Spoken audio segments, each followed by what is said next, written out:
Infernal Dawn is the debut full-length album from Sinistrum, who they put out a demo a couple of years ago. It had three kind of thrashing death metal songs on there, and they seem to be developing kind of a almost like a melodic death thrash, but in a different kind of non-Scandinavian sensibility to it.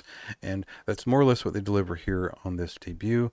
It's a Kentucky-based group, and it features members who are best known for playing an Abominant, and they're kind of the support crew here. The main songwriter is the guitarist, who's the son of Craig Netto, who was the drummer on the in Abominant until about 2004. Garrett Netto is the guitarist and songwriter, and they brought in a vocalist plays in like by Hargam and Fornicus, and so he's got kind of the black death metal vernacular or like style covered on both ends. A little bit better at the death metal vocals though. So what we get here is maybe a little bit of a turn towards groovy or death metal overall. There's kind of a battle happening here between the very old school sensibilities and the kind of love of old school death metal and melodic death metal, but also some modern ideas on what melodic death metal is, which are a little bit more performative. And it doesn't always add up to something great, and it isn't the most consistent album. But as we'll find here in this clip, there are some inspired moments that are, they kind of at least take off, you know?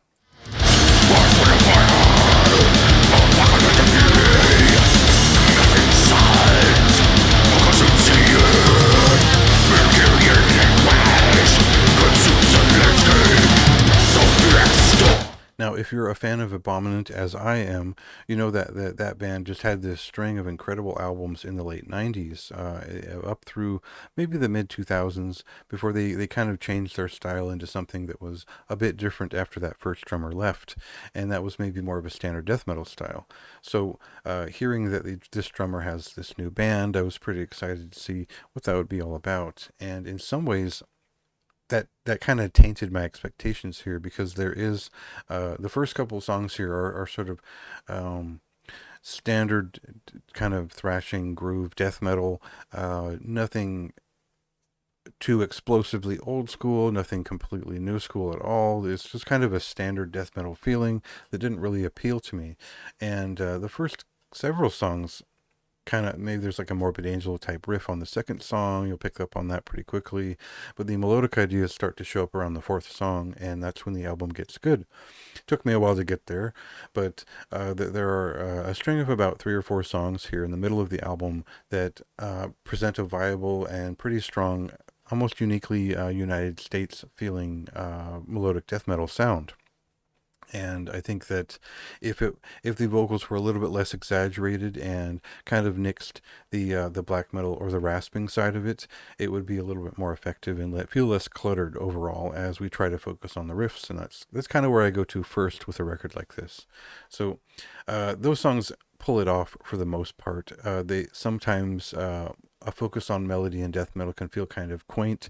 They do reach that point with some of these songs, but most of them feel like they're heavy metal inspired, and they keep it simple overall, but not in a kind of boring way. So the record kind of gets there for me.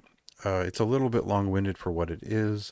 There's several songs that are just bluntly not that interesting, but they've done well to recreate the feeling of the demo tape and maybe sophisticate some of those songs up a little bit to the point where the record seems well-founded and professional for a debut.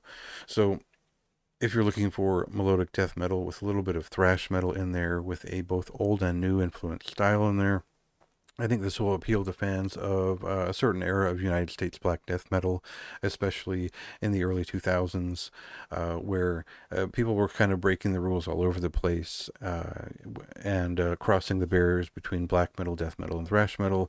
And that's why it appealed to me for the most part. I think the album art is quite good. There's a general sense of strong immersion here, and I think that if I can get past some of my qualms here, this might be a lasting release. I was being pretty fair to it, even though I really didn't like the first couple of songs. So that's a moderately high recommendation from me. Go ahead and check it out and see what you think for yourself on February 2nd. And check out my review to get more details on my thoughts, and go from there.